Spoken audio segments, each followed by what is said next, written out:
नमस्कार। प्राइम समाचारमा स्वागत छ। म दृष्टिवाणी धिताल। म संगीता कटुवाल। सुरु गरौं अहिलेसम्मका प्रमुख समाचारबाट।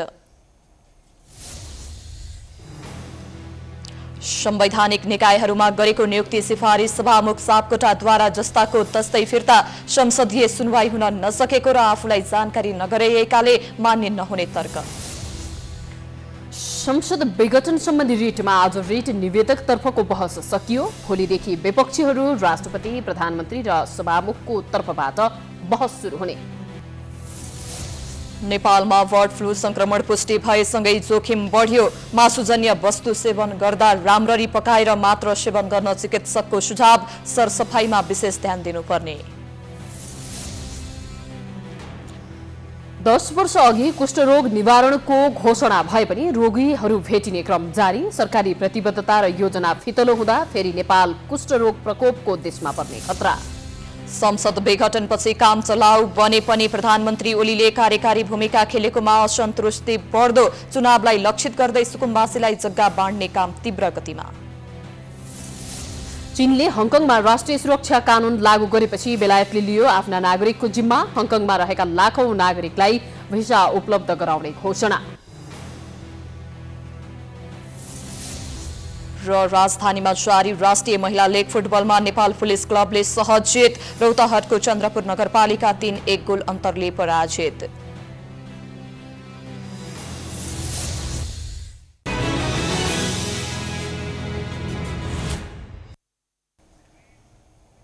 अब समाचार विस्तारमा। संवैधानिक परिषदले संवैधानिक निकायहरूमा गरेको विवादास्पद नियुक्ति सिफारिसमा सभामुख अग्निप्रसाद सापकोटाले फिर्ता पठाएको समाचार प्राप्त भएको छ। सापकोटाले अख्तियार दुरुपयोग अनुसन्धान आयोग लगायतका विभिन्न संवैधानिक आयोगहरूमा नियुक्तिका लागि सिफारिस भएका व्यक्तिहरूको संसदीय सुनवाईका लागि संसद सचिवालय पठाइएका कागजात फिर्ता पठाउनु भएको हो। सभामुख सापकोटाले अहिलेको अवस्थामा संसदीय सुनवाई हुन सक्ने अवस्था नरहेकाले सिफारिस फिर्ता पठाउने निर्णय लिएको उल्लेख गरिएको छ। संसद सचिवालयका प्रवक्ता रोजनाथ पाण्डेले यस विषयमा जानकारी गराउनु भएको हो भने सभामुखलाई जानकारी नदिई संवैधानिक परिषदको बैठक बसेर सिफारिस गरिएकाले संसदको संयुक्त बैठक र संयुक्त समिति कार्य सञ्चालन नियमावली 2075 को नियम 6 बमोजिम सभामुखले आफूमा निहित अधिकार प्रयोग गरी सबै कागजात परिषद सचिवालयमा नै फिर्ता पठाएको प्रवक्ता पाण्डेले बताउनु भएको छ। पाण्डेले सुनवाई समितिले 45 दिनभित्र सुनवाई गर्नुपर्ने र समिति नभएको अवस्थामा नाम फिर्ता पठाउने विगतको नजिर रहेको समेत जानकारी दिनुभयो। नहुँदाको अवस्थामा सुनवाई समितिहरू नहुँदा फिर्ता झिकाउने वा पत्रहरू फिर्ता पठाउने काम भएको अवस्थामा चाहिँ उक्त प्रचलनलाई पनि अनुसरण गर्दै र यो संवैधानिक परिषदको जुन बैठक बस्दाखेरि सभामुखज्यूलाई चाहिँ बैठक बस्ने जुन समय अवधि जुन बेला निर्णय गरिएको भनिएको छ उक्त अवस्थाको चाहिँ जानकारी नै प्राप्त नभएको पनि प्रतिकूल अवस्था देखिएको हुनाले ती निर्णयहरूमाथि कारबाही अगाडि बढाउन नसकिने अवस्था सिर्जना हुँदा सभामुखज्यूले चाहिँ संवैधानिक परिषदको सचिवालयलाई यो पत्रहरू फिर्ता गरेर पठाउनु भएको छ। गत पुस 30 गते बिहान बसेको परिषदको बैठकमा गणपूरक संख्या नपुगेपछि अध्यक्ष सहित 3 सदस्य मात्र उपस्थित भए पनि बैठक बस्न सक्ने गरी संवैधानिक परिषद सम्बन्धी अध्यादेश ल्याइएको थियो। त्यही दिन साँझ बोलाइएको परिषदको बैठकमा सभामुख सापकोटा र विपक्षी दलका नेता शेरबहादुर देउबा अनुपस्थित हुनु भएको थियो। बैठकमा प्रधानमन्त्री केपी शर्मा ओली, पूर्व प्रधान न्यायाधीश चौलेन्द्र शमशेर जबरा र राष्ट्रिय सभा अध्यक्ष गणेश प्रसाद तिमल सिन्हा मात्र सहभागी हुनु भएको थियो। बैठकपछि तिमल सिन्हाले नियुक्ति सिफारिसबारे छलफल भए पनि कुनै निर्णय नभएको बताउनु भएको थियो। तर 5 पुसमा प्रतिनिधि सभा भङ्ग गरेसँगै अख्तियार निर्वाचन आयोग लगायतका संवैधानिक अङ्गहरूमा नियुक्ति सिफारिस गरेको भन्दै संसद सचिवालयमा पत्र पुगेको थियो। यसरी पत्र दर्ता गरिसकेपछि 45 दिन कटाएर आयोगको नियुक्ति सदर गराउने र आफ्ना मानिसलाई भर्ती गर्ने सरकारको नियत देखिएको बताइएको छ। संवैधानिक परिषदले गरेको यो नियुक्ति सिफारिस विरुद्ध सर्वोच्च अदालतमा मुद्दा विचाराधीन रहेको छ। यही अवस्थामा अब आयोगमा गरिएको भागबण्डाको नियुक्तिमाथि थप प्रश्न उठेको छ।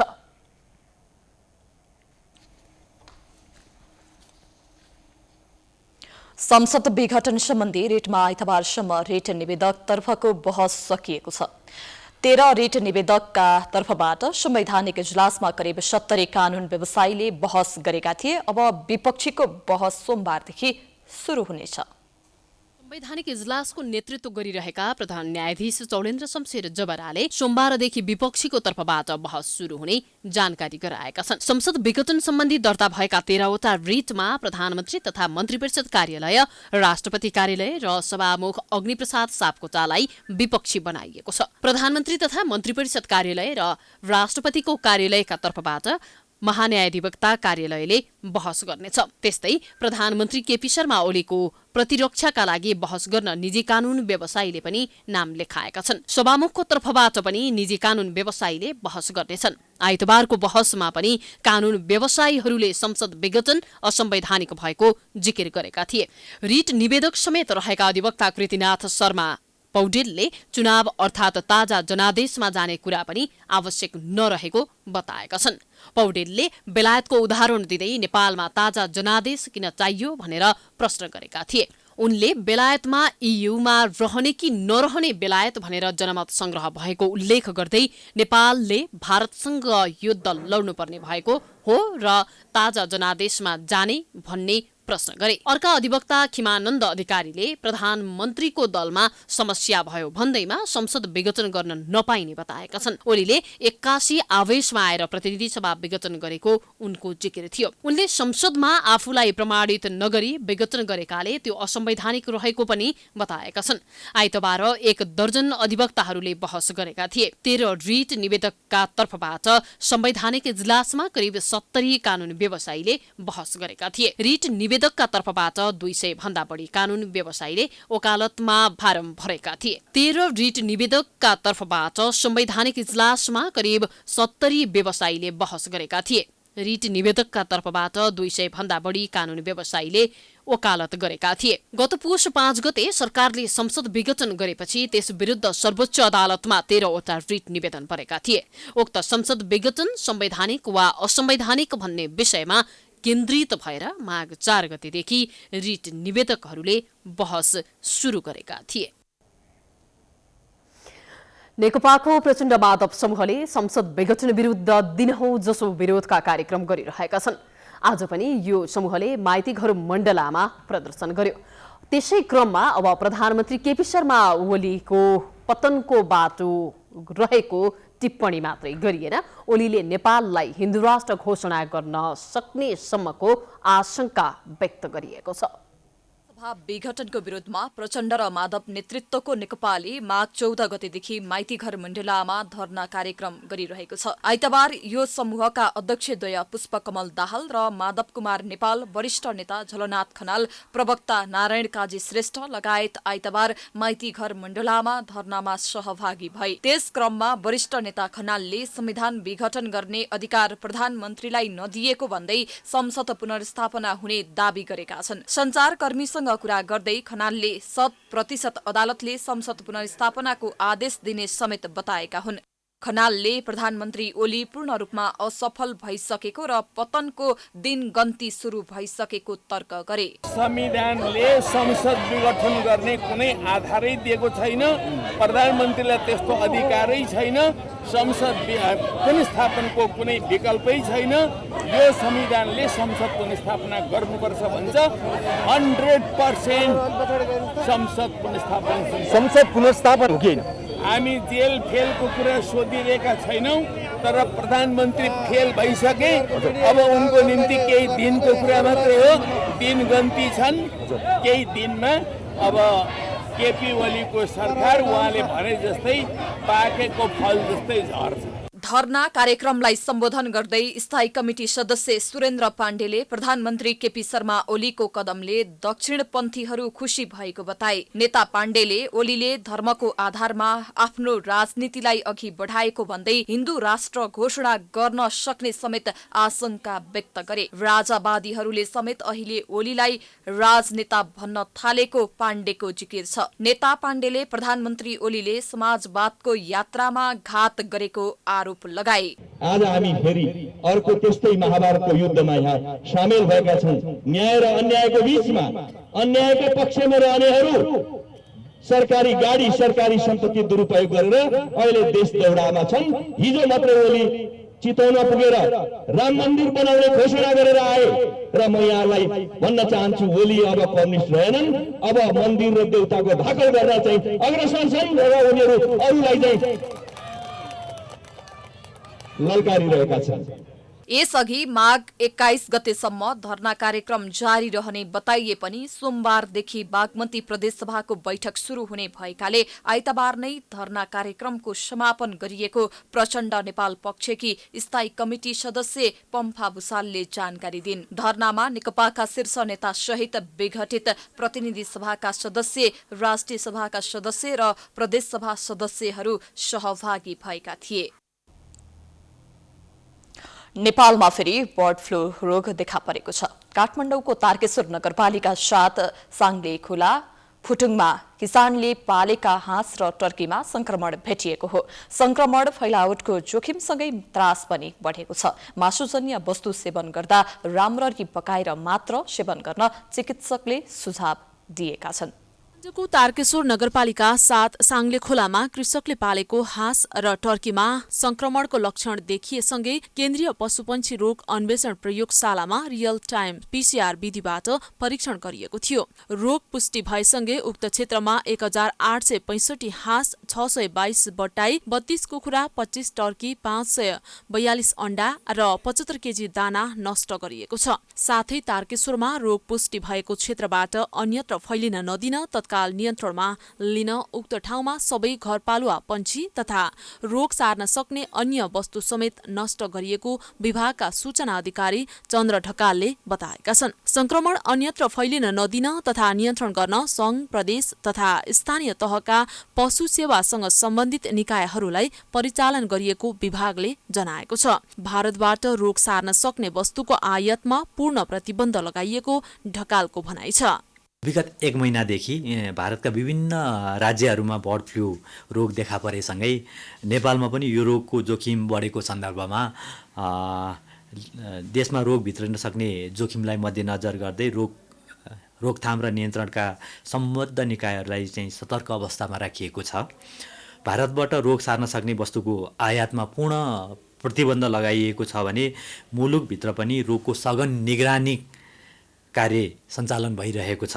नेपालमा पर्ने जोखिम न्यूनीकरण गर्न विभाग अन्तर्गतका सबै निकाय, रोग नियन्त्रण शाखा, ल्याब क्वारेन्टिन, बजेट शाखा, अनुगमन शाखालाई सतर्क रहन निर्देशन दिएको छ। बर्ड फ्लू पुष्टि भइसकेकाले मासु राम्रोसँग पकाएर मात्र खान चिकित्सकले सुझाव दिएका छन्। चिकित्सकका अनुसार 100 डिग्री सेल्सियस भन्दा माथिको तापक्रममा पकाइएको खानेकुरा खाँदा स्वास्थ्यका लागि राम्रो हुन्छ। जस्तै हामीले आधी पाकेको आधी काँचो जुन खान्छौँ त्यस्तो खानु भएन र युजली हामीले पकाउनेमा चाहिँ 100 डिग्री सेल्सियस भन्दा माथि नै पुगे हुन्छन् र त्यति भयो भनेदेखि चाहिँ भाइरस मर्ने गर्दछ। र हामीले अर्को भनेको हामीले मासुको काम गर्दाखेरि अथवा हामीले मासु पकायौँ, मासुको ह्यान्डलिङ गर्दाखेरि अथवा हामी फार्ममा गएर आयौँ भने एउटा त मास्क लगाउने, अर्को भनेको हातहरू प्रोपरली धोयौँ भने हामी त्यसबाट बच्न सक्छौँ। जाडो मौसममा बर्ड फ्लू छिटो फैलिन सक्ने भएकाले हाँस, कुखुरा जस्ता पक्षीबाट टाढा रहन र सरसफाइमा ध्यान दिनुपर्ने हुन्छ। संक्रमण पुष्टि भएसँगै सर्वसाधारण त्रास त छन् नै, सचेत पनि भएका छन्। राम्रोसँग पकाएर बनाएर खाएको छौँ अहिलेसम्म चाहिँ, त्यसैले अलिक पाकेर पकाउँछौँ चाहिँ। बर्ड फ्लू कुखुरा, हाँस, टर्की, चराचुरुङ्गी लगायतका पक्षीमा लाग्ने सरुवा रोग भएकोले यो द्रुत रूपमा फैलिने र ज्यान पनि लिन सक्ने भएकाले यसलाई प्राणघातक सरुवा रोगको रूपमा लिइन्छ। बर्ड फ्लूका भाइरस मासु, प्वाँख, सिङ्गान, रियाल, सुली, दाना, अण्डा राख्ने क्रेट, दाना राखेका बोरा लगायतको सम्पर्कबाट सर्छ। यसबाट जोगिन सबै सतर्कता रहनै पर्छ। प्राइम टाइम्स टेलिभिजनको लागि क्यामेरामा अर्जुन भण्डारीको साथमा रिता अस्मा मुखिया, काठमाडौँ। नेपालमा सन् 2010मा कुष्ठरोग निवारण भएको घोषणा गरिए तापनि अझैसम्म पनि कुष्ठरोगी भेटिरहेका छन्। विशेष गरी तराईका विभिन्न जिल्लामा अझै पनि कुष्ठरोगीहरू भेटिएको सरकारी तथ्याङ्कले पनि देखाउँछ। कुष्ठरोग निवारणको घोषणा भए पनि नयाँ बिरामी देखिन थालेकाले चुनौती थपिएको छ। आइतबार 68औं विश्व कुष्ठरोग दिवस विभिन्न कार्यक्रम गरेर मनाइएको छ। कुष्ठरोगका प्रभावितहरूप्रति जागरुकता देखाउने उद्देश्यले सन् 1954 देखि यो दिवस विश्वभरि मनाउन थालिएको हो।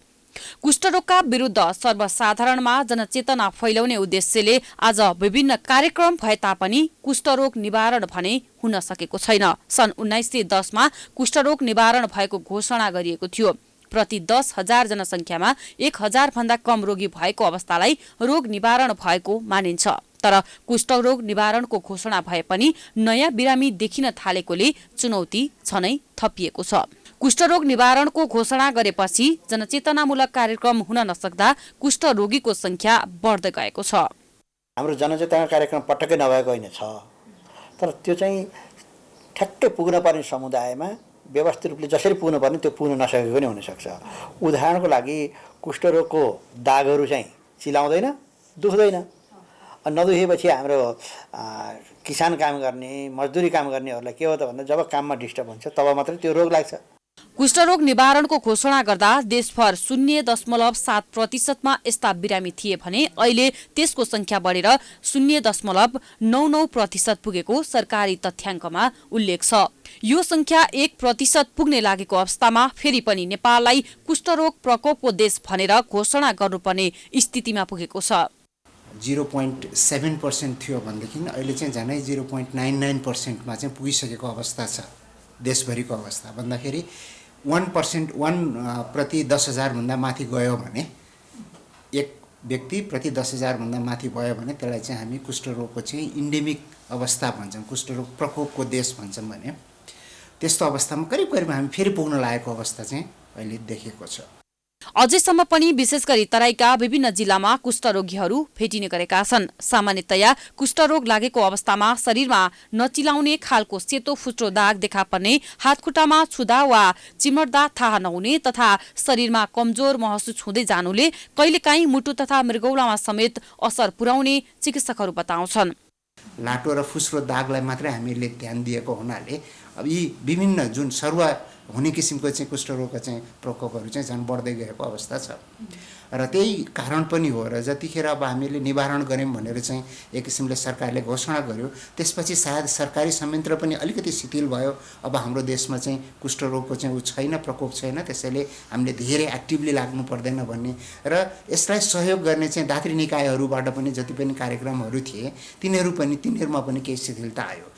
नेपालमा हरेक वर्ष 3,000 भन्दा धेरै बिरामी थपिने गरेको सरकारी तथ्याङ्कमा उल्लेख छ। कुष्ठरोगको बारे नकारात्मक सोच र सही जानकारीको अभावले रोग लुकाउने र समयमै उपचारको खोजी गर्न नसक्ने र सरकारी निकायले जनचेतनामूलक कार्यक्रम ल्याउन नसक्ने प्रविधिले पनि जोखिम बढ्दै गएको छ।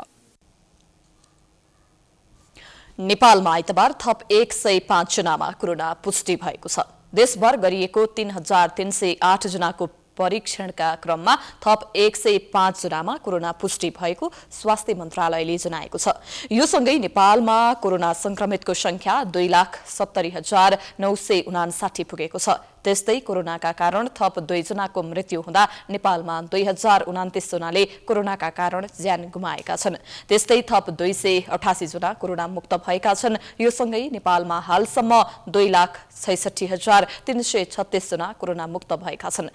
नेपालमा हाल 2,594 जना आइसोलेसनमा छन् भने 102 जना क्वारेन्टिनमा छन्। हालसम्म नेपालमा 20,71,007 वटा PCR गरिएको स्वास्थ्य मन्त्रालयले जनाएको छ।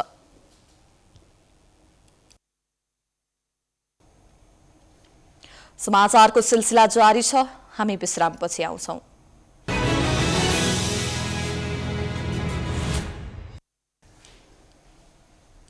विश्रामपछि स्वागत छ। अब बाँकी समाचार। संसद विघटन भएसँगै प्रधानमन्त्री केपी शर्मा ओलीले पछिल्लो समय राजीनामा दिनुको सट्टा मन्त्री परिषद विस्तार गरे। चुनावको मिति घोषणा भइसकेको अवस्थामा अहिलेको सरकार काम चलाउ हो, तर ओली आफूलाई काम चलाउ प्रधानमन्त्री मान्न तयार हुनुहुन्न, जसले गर्दा अभ्यास र परम्परा नै भत्कने अवस्थामा पुगेको छ। धारा 77 को 1 मा राजीनामा दिए अविश्वासको प्रस्ताव पारित भए प्रतिनिधि सभा सदस्य नरहे वा मृत्यु भए प्रधानमन्त्री पद रिक्त रहने भनिएको छ। प्रधानमन्त्री केपी शर्मा ओलीले प्रतिनिधि सभा भङ्ग गरेकाले त्यसको सदस्य छैनन् र संविधानको धारा 75 अनुसारको कार्यकारिणी अधिकार अहिले ओली नेतृत्वको मन्त्री परिषदमा छैन। चुनावी सरकार अर्को सरकार नआउँदासम्म काम चलाउ मात्रै हुन्छ र त्यसले दैनिक प्रशासनिक बाहेक काम गर्न सक्दैन। तर प्रधानमन्त्री केपी शर्मा ओलीले आफूलाई काम चलाउ प्रधानमन्त्री मान्न तयार छैनन्। काम चलाउ भइसकेपछि नै मन्त्री परिषद पुनर्गठन र मन्त्रीहरूको जिम्मेवारी हेरफेर गरेर उनले काम चलाउको परिभाषालाई लत्याइसकेका छन्। तर ओली समूहका नेता सुभाष नेमवाङले ओली सरकार काम चलाउ नभई संविधान सम्मत भएकाले एउटा सरकारले गर्न पाउने सबै काम वर्तमान सरकारले गर्न पाउने बताए। संविधान बमोजिम यो सरकार अहिले कार्यरत छ, कार्य सञ्चालन गरिरहेको छ। यो सरकारले सबै कुरा गर्न सक्छ। एउटा सरकारले गर्न पाउने सबै काम यो सरकारले गर्न पाउँछ। जुन दिन निर्वाचन आयोगले आचार संहिता घोषणा गर्छ त्यति बेला आचार संहिताले कतिपय कामहरू रोक लगाउँछ। आचार संहिता घोषणा नगरिन्जेल भने यो सरकारले फुल फ्लेज रूपमा यसले काम गर्न पाउँछ। संसद विघटन गरेर आगामी वैशाखमा चुनावको मिति घोषणा गरेका ओलीले त्यसपछि मन्त्री परिषद हेरफेर तथा विस्तार गरेका थिए। निर्वाचन आयोग ऐन 2073ले निर्वाचन हुनु अघिको 120 दिनलाई निर्वाचन अवधि भनेर व्याख्या गरेको छ। यसअनुसार निर्वाचन अवधि गत पुस 15 गतेबाट सुरु भइसकेको छ। ऐन अनुसार निर्वाचन अवधि भर कर्मचारी काजमा खटाउन र सरुवा बढुवा समेत गर्न पाइन्न। तर केपी शर्मा ओली सरकारले निर्वाचन आयोगकै सहसचिवको सरुवा गरेका छन्। तर आयोगले मुख खोल्न सकेको छैन। काम चलाउ सरकारले दैनिक प्रशासनिक काम बाहेक अरू काम गर्न नपाउने अभ्यास छ। त्यसैगरी दीर्घकालीनसम्म असर पर्ने नीति, कार्यक्रम, बजेट र योजना ल्याउन पाउँदैन। आफैले चुनावको मिति घोषणा गरिसकेको अवस्थामा पनि निर्वाचन आचार संहिता पालना गर्नु त झन् कर्तव्य नै हो। तर ओली सरकारले न संविधान, न अभ्यास, न परम्परा सबैको व्यवस्था गरिसकेको छ। अहिलेको प्रधानमन्त्री अहिलेको पुस 18 गते पछाडिको शासन सञ्चालन जुन छ, हामी अनिर्वाचित सत्ताद्वारा नेपाली जनताहरू शासित भइरहेका छन्। अनिर्वाचित सत्ताद्वारा शासित हुने कुरा चाहिँ अलोकतान्त्रिक पनि हो, लोकतन्त्रविहीन पनि हो। त्यसैले पुस 18 पछिको शासन 100% अलोकतान्त्रिक, गैर राजनीतिक, गैर संवैधानिक भएको हुनाले अहिले हामी गैर संवैधानिक शासकहरूबाट शासित भइरहने बाध्यता जुन आइपरेको छ, यसकारण यो अलोकतान्त्रिक पनि हो। त्यसो त सरकार कार्यकारी वा काम चलाउ कस्तो अवस्थामा हुने भन्ने कुरालाई संविधान वा नियम कानूनले व्याख्या व्यवस्था गरेको छैन। यसलाई परम्परा र अभ्यासका रूपमा मात्रै लिने गरिन्छ। संविधानमै भएको व्यवस्थाको उल्लङ्घन गर्ने प्रधानमन्त्रीबाट काम चलाउको हैसियत खोज्नु मूर्खता मात्रै हो। काम चलाउ सरकारले चुनावलाई लक्षित गर्दै भूमिहीनलाई जग्गा बाँड्न थालेको छ। वर्षौंदेखिको समस्या अहिले संसद विघटनपछि समाधानको नाममा स्वार्थ पूरा गर्न खोजिएको देखिन्छ। त्यसो त सरकारले गत वैशाख 3 गते भूमि समस्या समाधान आयोग गठन गरेको थियो। उक्त आयोगले अहिले जग्गा वितरणका लागि लगत संकलन गरिरहेको छ। भूमिहीन र अव्यवस्थित बसोबासको व्यवस्थापन गर्ने जिम्मा पाएको भूमि समस्या समाधान आयोगले पश्चिम नवलपरासीबाट काम सुरु गरेको माघको पहिलो हप्तादेखि नै हो। पश्चिम नवलपरासीका रामग्राम, सुनवल र बर्दघाट नगरपालिकाबाट काम सुरु गरेको थियो। हामीले काम सुरु गरिसक्यौँ। 7वटा प्रदेशको 14वटा स्थानीय तहमा लगत सङ्कलनको काम सुरु भएको छ। त्यसपछि हामीले 192वटा अरू स्थानीय तहसँग हामीले समझदारी गरिसकेका छौँ।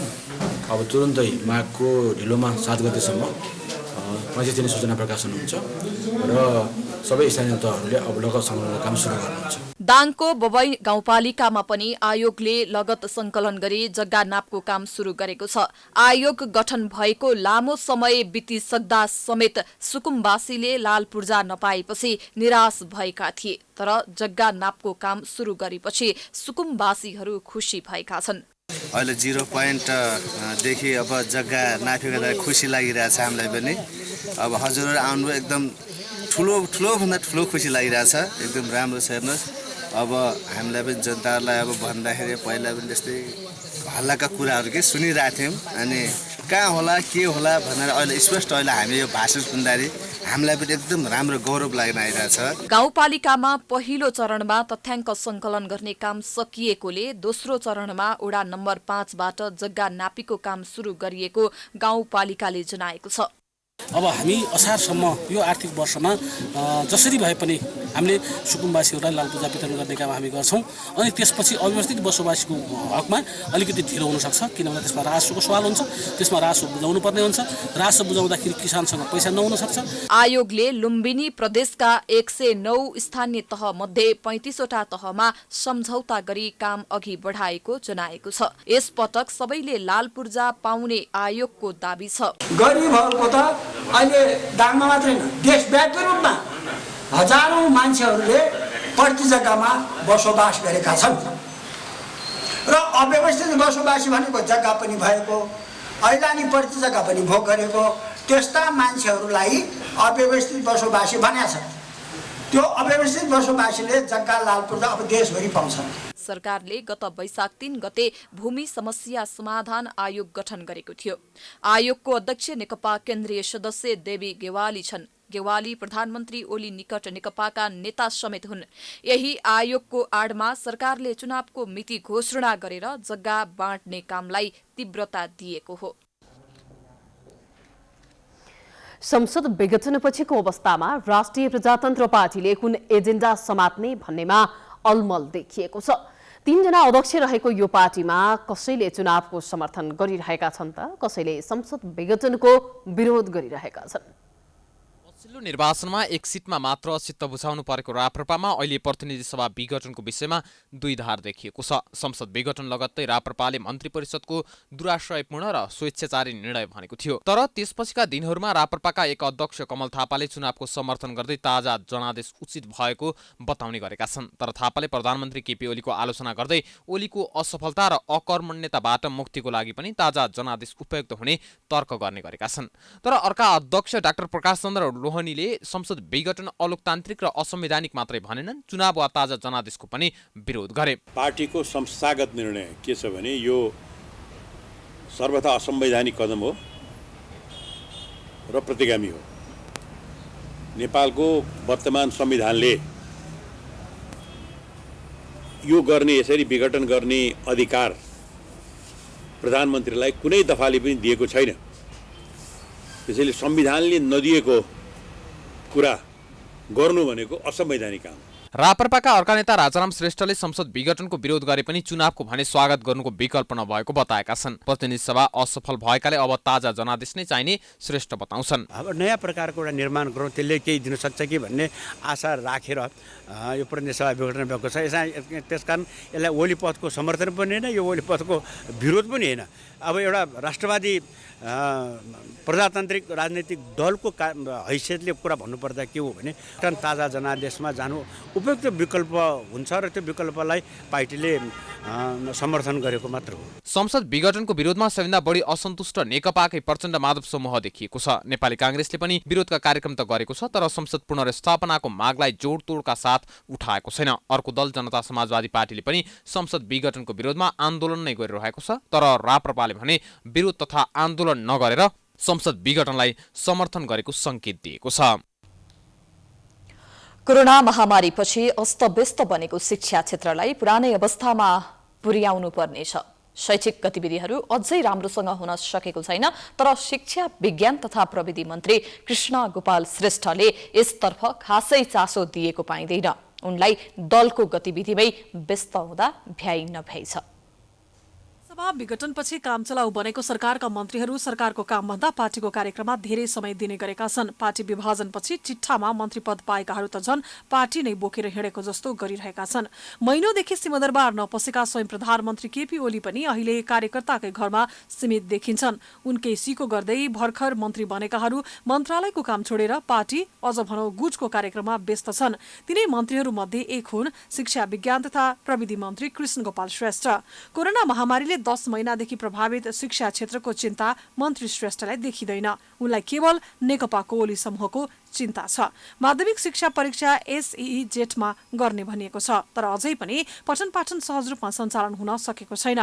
चालु शैक्षिक सत्र पनि पढाइ नै नभई सकिन लागिसक्यो। कोरोनाले पारेको असर न्यूनीकरणका लागि नयाँ योजना ल्याइएको छैन। शिक्षाविद प्राध्यापक डाक्टर विद्यानाथ कोइरालाले शिक्षा मन्त्री श्रेष्ठको प्राथमिकता शिक्षा क्षेत्र नभएकोले समस्या समाधान हुनेमा विश्वास नलागेको बताएका छन्। शिक्षा क्षेत्रमा भएको अनिलता हटाउन न प्रयास न योजना। शिक्षाविद कोइराला भन्छन् मन्त्रीलाई चिन्ता छ भने मन्त्रालयमा उपस्थित भएर काम गर्नुपर्छ। पनि होला भनेदेखि त्यो कर्मचारीहरूले यो चाहिँ नि एकदमै जरुरी छ है भनेर मन्त्रीलाई बुझाउन नसके पनि होला, किनभने मन्त्री हुने बित्तिकै सबै कुरा जान्नुपर्छ भन्ने छैन। त्यो त पदीय हिसाब मात्रै हो। दोस्रो त्यो किसिमको होला। तेस्रो चाहिँ के पनि होला भन्दाखेरि के गर्ने हो त्यो जानकारी नभएर पनि होला। किनभने शहरी विकासमा बस्नुभयो, यतातिर आउनुभयो, शहरी विकासको एउटा ढङ्ग छ, शिक्षाको अर्को ढङ्ग छ, त्यसका समस्या बुझ्न कर लाग्छ, बुझ्न सकिरहेको छैन। त्यो स्थितिले गर्दाखेरि पनि हो। अर्को चाहिँ नि मैले प्रवृत्तिगत किन भने भनेर भन्दाखेरि अहिले मन्त्रीहरूलाई रहर पनि त्यही हो, आवश्यकता पनि त्यही हो। यो ढङ्गबाट चाहिँ भएको कारणले गर्दाखेरि होला भन्ने। नेपाल राष्ट्रिय अभिभावक महासंघका अध्यक्ष सुप्रभात भण्डारीले शिक्षा मन्त्रीको 1 महिनाको अवधिलाई मूल्याङ्कन गर्ने भन्दा पनि अबको 1 महिनामा कस्ता शैक्षिक योजना अघि सार्छन् भन्ने महत्त्वपूर्ण भएको बताएका छन्। उनले यदि साँच्चै शिक्षा मन्त्रीले शैक्षिक क्षेत्र सुधार्न चाहने हो भने दलको राजनीति छोडेर मन्त्रालयको काममा केन्द्रित हुनुपर्छ। बाट स्थिरतातर्फ जानुपर्छ। सँगसँगै हामी मन्त्रीजीलाई के अनुरोध गर्न सक्छौँ भने मन्त्रीबाट जो व्यक्ति आउनु भएको छ त्यो उहाँको प्राथमिकताको सूचीमा दैनिक प्रशासन पनि छ है, नेपालको विद्यार्थी पनि छन् है, नेपालको विद्यार्थीको शैक्षिक क्षेत्र पनि छ जसको भविष्य छ है भन्ने कुरा हेक्का राख्नुहोस् भनेर हामी अनुरोध गर्न सक्छौँ। त्यसकारणले उहाँ राजनीति आफ्नो ठाउँमा गर्दै गर्नुहोस्, तर मन्त्रीको कुर्सीमा बस्नुन्जेलसम्म उहाँले प्राथमिकताको सूचीमा राखेर नेपालका विद्यार्थीको शैक्षिक सत्र समाप्त गर्ने, सुचारू गर्ने, सञ्चालन गर्ने, प्रक्रिया अगाडि बढाउने कुरामा प्राथमिकताको घडीमा राख्नुहोस् भन्ने कुरा हामी। पार्टी 2 समूहमा विभाजित भएपछि सरकारमा रहेका र पछि थपिएका अधिकांश मन्त्रीहरू मन्त्रालय कम पार्टीका काममा धेरै केन्द्रित भएका छन्। मन्त्रीहरू काम चलाउ भए पनि उनीहरूको तलब सुविधा काम चलाउ हुँदैन। उनीहरूले सरकार र पार्टीको काम बराबरी गर्दै आएको दाबी भने गर्न छोड्दैनन्। संसद विघटन विरुद्ध बृहत नागरिक आन्दोलनले आइतबार पनि काठमाडौँमा विरोध प्रदर्शन गरेको छ। काठमाडौँको सिफल स्थित शहीद धर्मभक्त माथेमाको शालिग अगाडि भेला भएर उनीहरूले संसद विघटनको विरोध गरेका हुन्। सो कार्यक्रममा विभिन्न नारा लेखिएको प्लेकार्ड तथा व्यङ्ग्य चित्रहरू प्रदर्शन गरिएको थियो। प्रदर्शनमा सहभागीहरूले नागरिक अगाडि बढ्दैछ, सर्वसत्तावाद ढल्दैछ, संविधानको रक्षा गर, न्यायिक सुशासन कायम गर, संसद विघटनको दुस्साहस, लोकतन्त्रको उपहास, जो रक्षक उही भक्षक लगायतका नारा सहितका प्लेकार्ड बोकेका थिए। विरोध कार्यक्रममा प्राध्यापक केदार भक्त माथेमा, लेखक खगेन्द्र सङ्ग्रौला लगायतले संसद विघटनको विरोध गर्दै प्रधानमन्त्रीले अधिनायकतावाद चरित्र देखाएको टिप्पणी गरेका थिए। यस्तो रूपमा आओस् कि 1215 मा तपाईको 13औं शताब्दीमा चाहिँ किङ जन भन्ने तपाईको ब्रिटेनमा निरङ्कुश राजा थियो। त्यसलाई चाहिँ 25 वटा ब्यारोनले चाहिँ बोलाएर चाहिँ साइन गर्नु लागा म्याग्ना कार्टा तपाईको। त्यस्तै म्याग्ना कार्टा यो जम्मै राजनीतिक नेताहरूलाई साइन गराउन ल्याउनुपर्छ तपाईको। के लाग्छ भने शिरमा सिपेस नभएको तपाईँको ठ्याक्कै त्यही प्रवृत्ति त्यही मनोवृत्ति भएको राजा सिंहासनमा देखा परेको। जस्तै अब यो चाहिँ इतिहासका आफ्नो उकाली ओह्रालीका चक्रहरू हुन्छन् होला, हामी कहाँ त्यो दुष्चक्र अलिकति बढी घुमिरहेको छ, तर विश्व इतिहासमा यस्तो भइरहन्छ भन्ने मलाई लाग्छ। अनि यो अहिले खडप्रसाद ओलीको अहिलेको तपाईँको परिवर्तनले नेपाली समाजलाई यस्तो सुरुङमा प्रवेश गराएको छ कि त्यसको पल्लो छेउमा उज्यालो देखिँदैन। हामी त्यो उज्यालोको खोजीमा लडिरहेका छौँ। प्रधानमन्त्री केपी शर्मा ओलीको सिफारिसमा राष्ट्रपति विद्यादेवी भण्डारीले गत पुष 5 गते संसद विघटन गरेपछि त्यसको विरोधमा बृहत नागरिक आन्दोलन भइरहेको छ।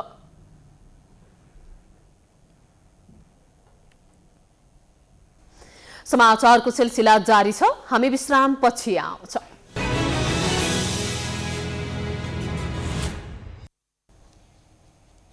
विश्रामपछि स्वागत छ। अब आर्थिक समाचार।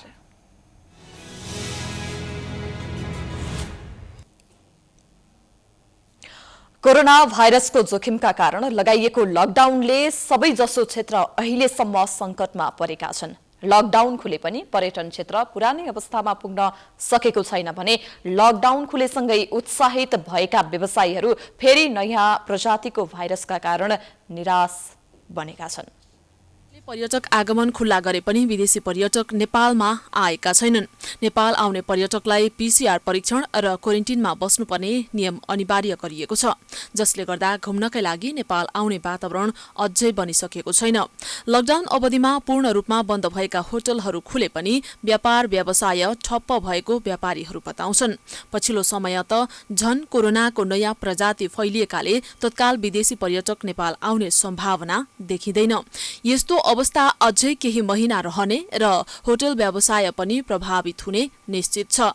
यसको सोझो असर पर्यटनसँग सम्बन्धित व्यापार व्यवसायमा परेको छ। होटल व्यवसायीले त अब घर भाडा समेत तिर्न नसक्ने अवस्थामा पुगेको गुनासो गरेका छन्। अब खासै लकडाउन भरि नै तपाईको पहिला चाइनिजहरू फरेनरहरू जुन रोकिएर बसेका थियो नि तिनीहरू बसे। त्यसपछि चाहिँ अब नेपालीहरू साथीभाइहरू फटाफट आउने बस्ने खाने, अनि त्यसपछि अब अलिअलि त तपाईँको बोर्डरहरू खुल्यो नि, त्यसपछि फटाफट इन्डियन गेस्टहरू आउनुभयो। अनि त्यसपछि यस्तै भइरहेछ। मन्दिने छ म्याडम के अरे सिस्टर। अब अहिले पछिल्लो समयमा त धेरै बर्बादै छ होइन, किन लकडाउनभन्दा अगाडि त जस राम्रै थियो। अब विदेशी स्वदेशीहरू सबै राम्रै रूपले चलिरहेको थियो होइन। अब त्यति बेला राम्रै थियो, अब त्यस्तो खासै कुनै समस्या थिएन। अब अहिलेको यो लकडाउन पछि चाहिँ धेरै समस्या छ। पहिला अब हामीले योभन्दा अगाडि हाम्रो यो रेस्टुरेन्टमा जम्मा 9 जना स्टाफ थियौँ। अब अहिले लकडाउनको क्रममा हामीले 4 महिना त बन्दै गऱ्यौँ। त्यसपछि अब खोले पनि नखोले पनि भाडा तिर्नै पर्ने कारणले गर्दाखेरि अब तै पनि भाडा चाहिँ कभर गर्न सकिन्छ भन्ने हिसाबले जम्मा 2 जना स्टाफ राखेर म एउटा किचनमा एकजना अर्को भाइ राखेर खोल्यौँ। अहिले यसो हेर्ने भने त बाह्य पर्यटक भनेको त जिरो नै हो र आन्तरिक पर्यटक पनि अब चाहिँ पर्चेजिङ पावर भनेको चाहिँ लगभग मान्छेहरूको चाहिँ घटेरै गइसकेको छ होइन।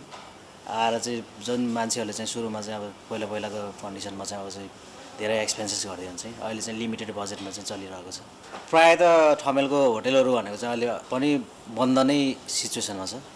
लगभग 50% होटलहरू पनि खुलेको चाहिँ सिचुएसन छैन। अहिलेको कन्डिसनमा भनेको चाहिँ रेस्टुरेन्टहरू हल्का रेस्टुरेन्टहरू चाहिँ खुलेको चाहिँ अवस्था छ। होटल व्यवसाय संगठित क्षेत्र भएकाले कोरोनाकै कारण लाखौं होटल मजदुरहरूको रोजीरोटी गुम्यो। नयाँ वर्ष लागेसँगै पर्यटक आउने आशमा रहेका व्यवसायीहरू अहिले निराशमा छन्। व्यवसाय त नाजुक अवस्थामा छ।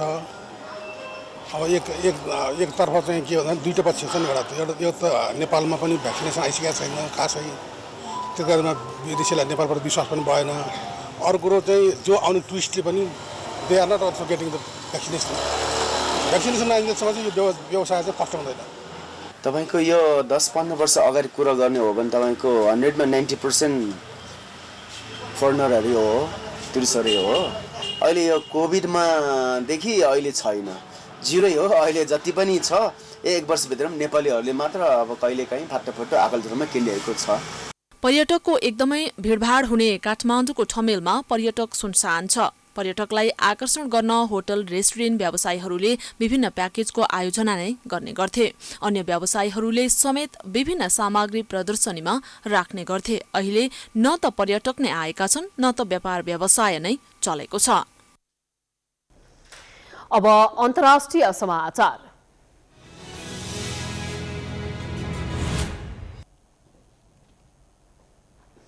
चीनले कोरोना भाइरस रोकथाम गर्न 16 प्रकारका भ्याक्सिन बनाइरहेको जानकारी दिएको छ। हाल कुल 16 प्रकारका भ्याक्सिन क्लिनिकल ट्रायल रहेको र तीमध्ये 7वटा भ्याक्सिन परीक्षणको तेस्रो चरणमा रहेको छ। सन् 2019 डिसेम्बरमा चीनको वुहान शहरमा कोरोना भाइरसको पहिलो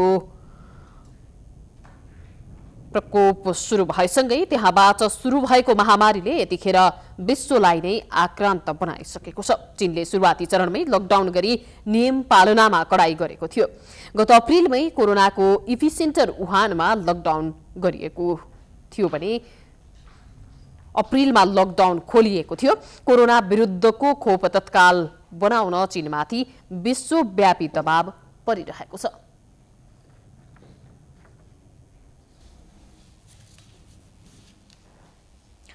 हङकङमा रहेका लाखौं नागरिकलाई बेलायत सरकारले भिसा उपलब्ध गराउने घोषणा गरेको छ।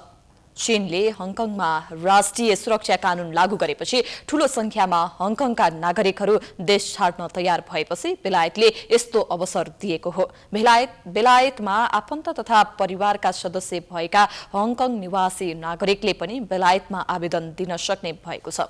हङकङलाई बेलायतले 1997 मा मात्रै चीनलाई हस्तान्तरण गरेको थियो। हाल हङकङ चीनसँग दुई देश एक प्रशासनको हैसियतमा रहँदै आएको छ। तर पछिल्लो समय हङकङ छाड्न चाहेको भन्दै ठूलो संख्यामा नागरिकहरूले निवेदन दिने क्रम बढेको छ। हङकङका नागरिकलाई बेलायतले नयाँ अवसर घोषणा गरेसँगै चीन भने उसको घोषणाप्रति आक्रोशित बनेको छ।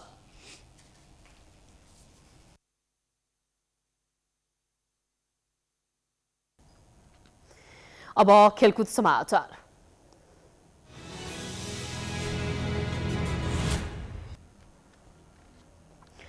राजधानीमा जारी राष्ट्रिय महिला लीग फुटबलमा नेपाल पुलिस क्लबले सहज जित निकालेको छ। साधुबाटो स्थित एन्फा कम्प्लेक्समा आइतबार भएको खेलमा पुलिसले रौतहटको चन्द्रपुर नगरपालिका विरुद्ध 3-1 को जित निकालेको हो। पुलिसलाई जित दिलाउन निर्मला विक, निरु थापा र अनुष्का शेर्पाले 1-1 गोल गरे। चन्द्रपुरकी सविता राणा मगरले 1 गोल फर्काइन् भने जितसँगै पुलिस लिगको दोस्रो स्थानमा उक्लिएको छ। पुलिसले 5 खेलमा 8 अङ्क जोडेको छ। 6औं स्थानको चन्द्रपुरले 5 खेलमा 3 अङ्क जोडेको छ। प्रतियोगिता अन्तर्गत सोमबार 2 खेल हुनेछन्। पहिलो खेलमा विराटनगर र आर्मी तथा दोस्रो खेलमा एपीएफ र चौदण्डी गढी भेट्नेछन्। नेपालको लोकप्रिय खेल भए पनि सरकारले बेवास्ता गर्दा प्रगति हुन सकेको छैन र खेल्नका लागि उचित भौतिक पूर्वाधार समेत छैन। नखेलेर जीवन धान्न सक्ने अवस्था नै छ, जसले गर्दा नेपालको राष्ट्रिय खेल भलिबल भए पनि ओझेलमा परेको छ। सर्वाधिक लोकप्रिय तथा चर्चित खेलका रूपमा भलिबललाई लिन सकिन्छ। नेपालले भलिबलबाट अन्तर्राष्ट्रिय स्तरमा फुटबल तथा क्रिकेट र अन्य खेलकुदहरूमा जस्तो प्रगति तथा उच्चस्तरीय स्थान हात पार्न नसके पनि नेपाली घरेलु जगतमा भने यसको स्थान बेग्लै किसिमको छ। नेपालको भौगोलिक अवस्था अनुसार जस्तोसुकै स्थानमा पनि सहजै खेल्न सकिने भएकाले तथा नेपाल सरकारबाट नै नेपालको राष्ट्रिय खेलको दर्जा प्राप्त गरेपछि यो भलिबल खेलको लोकप्रियता नेपालमा दिन प्रतिदिन झन बढ्दो क्रममा रहेको छ। भलिबलमा निरन्तरको प्रयासले नेपाली भलिबल टोली अन्तर्राष्ट्रिय प्रतियोगितामा आफूलाई बलियो बनाउँदै पनि गइरहेको छ। तर भलिबलमा भौतिक पूर्वाधारको विकास गर्न नसक्दा इन्डोर खेल भए पनि खेलाडी धुलोमा नै खेल्न बाध्य छन्। राष्ट्रले खेलाडीलाई हेर्नु पर्यो। खेलाडी हामी नेसनल टिमै भए पनि अब हामीलाई केही छैन, इन्कमै छैन, इन्कम सोर्स छैन। हामी व्यक्तिगत खर्चले ट्रेनिङ गरिरहेको छौँ। अब भेन्यू चाहियो, खेल्ने ठाउँ चाहियो। यस्तो भलिबल भनेको चाहिँ इन्डोर गेम हो। इन्डोर गेम त्यो पनि म्याटमा खेल्नुपर्ने गेम हो। हाम्रो चाहिँ मोस्ट अफ द गेमै टुर्नामेन्टमै हामी यस्तै माटोहरूमै खेलिरहेको हुन्छौँ। हामीलाई एउटा नेसनल गेमै भए पनि एउटा छुट्टै भेन्यू छैन कि एउटा कभर्ड स्टेडियम चाहिने त्यो छैन। भलिबलका लागि आवश्यक भौतिक पूर्वाधारको अभावमा खेल्नु पर्दा भएको क्षमता पनि देखाउन नपाइएको खेलाडीको गुनासो छ। गभर्मेन्टले गर्नुपर्ने धेरै कुरा छ। अब धेरै कुराहरू छ होइन, कसरी पोइन्ट आउट गरौँ। अब इन्डोर गेम हो हाम्रो भलिबल, कभर हल छैन एउटा राम्रो। त्यो भएर मात्र पनि भन्न मिल्दैन होइन। जस खेलाडीहरूले पाउनुपर्ने धेरै फेसिलिटिजहरू भन्दा पनि ट्रेनिङ पनि हामी राम्रो पाइरहेको छैनौँ। नेपाल कतिपय ठाउँमा त भलिबल के हो, कसरी खेलिन्छ भन्ने पनि थाहा छैन होइन। त्यो भएर सरकारले गर्नुपर्ने धेरै छ जस्तो लाग्छ। पछिल्लो समय भलिबल खेल उचाइमा पुगेको अनुमान गर्न सकिन्छ। नेपालमा भलिबल संघ स्थापना भएको 44 वर्षपछि 3 वर्ष अघि राष्ट्रिय पुरुष टोलीले पहिलो पटक अन्तर्राष्ट्रिय खेलमा कांस्य पदक जितेको थियो। तर 13औं सागमा भने नेपाल समूह चरणबाटै बाहिरियो। महिला टिमको सफलता पनि उदाहरणीय नै मान्न सकिन्छ। 2076 सालमा राष्ट्रिय महिला टिमले एबिसी सेन्ट्रल जोन र 13औं दक्षिण एसियाली खेलकुद प्रतियोगिता सागमा ऐतिहासिक सफलता प्राप्त गर्यो। सेन्ट्रल जोनमा नेपालले ऐतिहासिक स्वर्ण पदक हात पार्यो भने साग खेलकुदमा ऐतिहासिक रजत पदक। दुवै पदक नेपालको महिला भलिबलले प्राप्त गरेको ऐतिहासिक सफलता हो। खेलाडीको मेहनतले सफलता पाए पनि सरकारले भने प्राथमिकतामा नराखेको नेपाल भलिबल संघका अध्यक्ष मनोरञ्जन रमण शर्माको गुनासो छ। अब दक्ष खेलाडी उत्पादन गर्नको लागि त तपाईको ट्रेनिङ सेन्टर हो, त्यो ट्रेनिङ हलको पनि हामीसित अभाव छ। हामीसित राष्ट्रिय खेलाडी उत्पादन गर्नको लागि ट्रेनिङ हल नै छैन। ओजेलमा कसरी पर्यो भने राष्ट्रिय खेल त नेपाल सरकारले बनायो, तर नेपाल सरकारले जुन किसिमले सहयोग गर्न पर्ने हो त्यो सहयोग चाहिँ नि गर्न सकेको छैन। देशका कुना काप्सामा पनि खेल्न मिल्ने भलिबल खेल नेपालको राष्ट्रिय खेल हो। 2074 ज्येष्ठ 8 को मन्त्री परिषद निर्णय अनुसार भलिबललाई राष्ट्रिय खेल घोषणा गरिएको थियो। यो सँगै हामी समाचारको अन्त्यमा आइपुगेका छौं। जाँदा जाँदै प्रमुख समाचार पुनः एकपटक। संवैधानिक निकायहरूमा गरेको नियुक्ति सिफारिस सभामुख सापकोटाद्वारा जस्ताको तस्तै फिर्ता, संसदीय सुनवाई हुन नसकेको र आफूलाई जानकारी नगराइएकाले मान्य नहुने तर्क। संसद विघटन सम्बन्धी रिटमा आज रिट निवेदक तर्फको बहस सकियो। भोलिदेखि विपक्षीहरू राष्ट्रपति, प्रधानमन्त्री र सभामुखको तर्फबाट बहस सुरु हुने। नेपालमा बर्ड फ्लू संक्रमण पुष्टि भएसँगै जोखिम बढ्यो। मासुजन्य वस्तु सेवन गर्दा राम्ररी पकाएर मात्र सेवन गर्न चिकित्सकको सुझाव। सरसफाइमा विशेष ध्यान दिनुपर्ने। 10 वर्ष अघि कुष्ठरोग निवारणको घोषणा भए पनि रोगीहरू भेटिने क्रम जारी। सरकारी प्रतिबद्धता र योजना फितलो हुँदा फेरि नेपाल कुष्ठरोग प्रकोपको देशमा पर्ने खतरा। संसद विघटनपछि काम चलाउ बने पनि प्रधानमन्त्री ओलीले कार्यकारी भूमिका खेलेकोमा असन्तुष्टि बढ्दो। चुनावलाई लक्षित गर्दै सुकुम्बासीलाई जग्गा बाँड्ने काम तीव्र गतिमा। चीनले हङकङमा राष्ट्रिय सुरक्षा कानून लागू गरेपछि बेलायतले लियो आफ्ना नागरिकको जिम्मा। हङकङमा रहेका लाखौं नागरिकलाई भिजा उपलब्ध गराउने घोषणा। र राजधानीमा जारी राष्ट्रिय महिला लीग फुटबलमा नेपाल पुलिस क्लबको सहज जित। रौतहटको चन्द्रपुर नगरपालिका 3-1 गोल अन्तरले पराजित।